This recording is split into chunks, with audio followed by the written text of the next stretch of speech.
Hello good morning ළමයි. අපි අද ගෙදර ඉඳන් ආයි බෝඩින් ක්ලාස් එකට යමු. මම දැන් දවස් 4ක් විතර ගෙදර හිටියානේ. සෞන්දර්ය කැම්පස් පටන් ගන්න නිසා ආයි යන්න හදන්නේ බෝඩින් ජීවිතය ගත කරන්න තමයි ඉතින්. මේ ඉන්නේ මගේ නංගි. මට බෑග් එක උස්සගෙන යන්න බර නිසා එයාත් ආවා උදව්වට. අත්තම කියන උදව්වට නෙවෙයි ආවේ යාර ක්ලාස්. දැන් යන ගමන් ඉන්නේ නේ බෑග් උස්සන් යනවට බෑග් උස්සන් යන එකේ සේවතත් එයා hina වෙවි යනවා කච කච ගා. ඔන්න කොහමද ටික දුරක් ගියාට පස්සේ මගේ බෑග් උස්සගත්ත කෝ දෙන්න අක්කගේ පව් ඉතින් යා මට අතර ජූටි ඒ උනාට මගේ බෑග් එක උස්සයි. දැන් අපි ඉන්නේ බස් එකේ.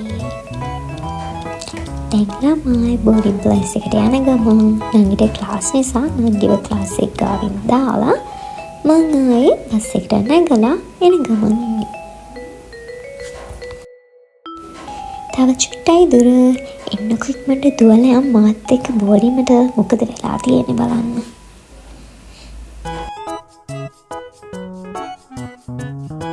ඔන්න ළමයි මං ආපු ගමන් කරේ දුවලා ගිහින් වොෂ් එකක් දාගෙන කාමරය ඇස් කරන්න ඕපු එක.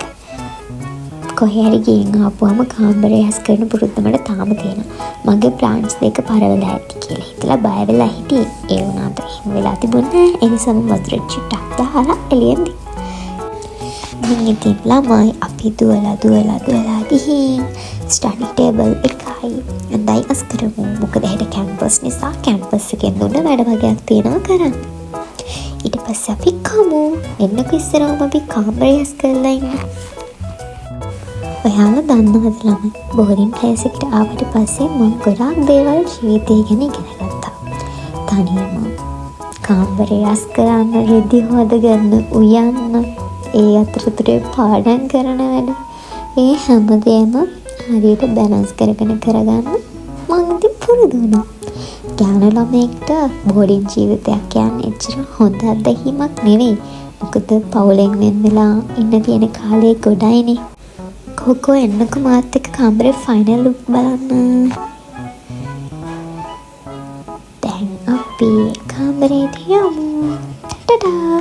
දැන් තියෙන්නේ මං කාමරේ ඇස් කරපු එක. මේ තියෙන්නේ ලස්සනට. මට ඔන්න ඔහොම තමයි වනි කොහේ හරි ගිහින් ආවම කාමරේ ඔය විදිහට ලස්සන පිළිවෙලට තියෙනවා. එතකොට තමයි හුස්මක් හරි ගන්න පුළුවන් කාමරේට ඇවිල්ලා. මම්මගේ දන්න හැමෝම ඒ වුණාට මම නම් එහෙම.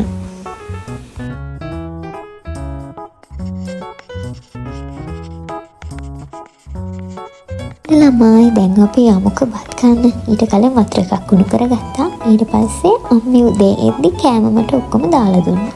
මේ ටික ගෙනියන්න කියලා. ඊට පස්සේ අම්මගේ කෑම ටික බෙදාගෙන දැන් අපි යන්නේ මේ දවස්වල බලන ටෙලි ඩ්‍රාමා එක බල කෑම කන්න. ඉතින් ටික දවසකින් අම්මි හදන කෑම කන්න වෙන්නේ. ඒ නිසා කෑම ටික මම රස කර කෑවා. අම්මිව මතක් කරගෙන දැන් යමු අපි පාඩම් කරන්න. මං ඉන්න බෝඩිමේ ආන්ටි මට වර්ග ගෙනත් දුන්නා. ඒකත් කාලා අපි යම් පාඩම් කරන්න. රස පාටයි නේද ළමයි තනි වර්ග තියෙන්නේ. කකා පාඩම් කරමු කිව්වට මං ඔක්කොම කලින් ඒක කාලි ඉවර කරා. නැත්තම් පාඩම් කරන්න වෙන්නේ නැහනේ. ඕකේ සීනේ තියෙන ළමයි. ඊට පස්සේ මට ඔන්ලයින් ලෙක්චර් එකක් තිබ්බා. ඒක බල මම පාඩම් කරා ඉතින්. ළමයි ඔයාලට කියන්නද මේ දවස්වල අවුව සැරයිනේ. ඔයාලා අනිවාර්යෙන් හෑන්ඩ් ක්‍රීම් එකක් යූස් කරන්න. මම යූස් කරන හෑන්ඩ් ක්‍රීම් දෙක තමයි මට මේ ගිෆ්ට් එකක් හම්බුනේ ස්පාසිලෝනික එක.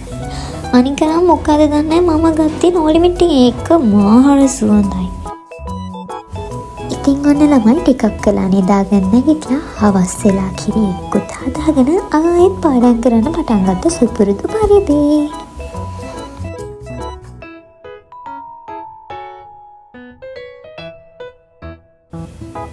දැන් මං channel එක ලියන ගමන් එන ළමයි. ඊට පස්සේ අපි රැට කන්න පටන් ගමු. රැටත් අම්මා ඔයලා දුන්න කෑම ටික තිබුණ නිසා ඒ ටික රත් කරගෙන මං ආයෙ කෑවා. දැන් මං යන්නේ කැමතිම වැඩසටහන බලන්න. ඔයාලත් මේක බලනවද දන්නේ මං ඉතින් එක ටැග් කරන්න ටැග් knowledge කියලා ඊට පස්සේ මම පාඩම් කරන එක කෙසේවත් ඒක බලන එක තමයි කරේ. අදටත් ඇවිල්ලා. ඉතින් ඔහොම තමයි දවස ගෙවුනේ. ආයෙත් දවසක හම්බෙමු අලුත් vlog එකකින් ළමයි. Bye. Thank you for watching.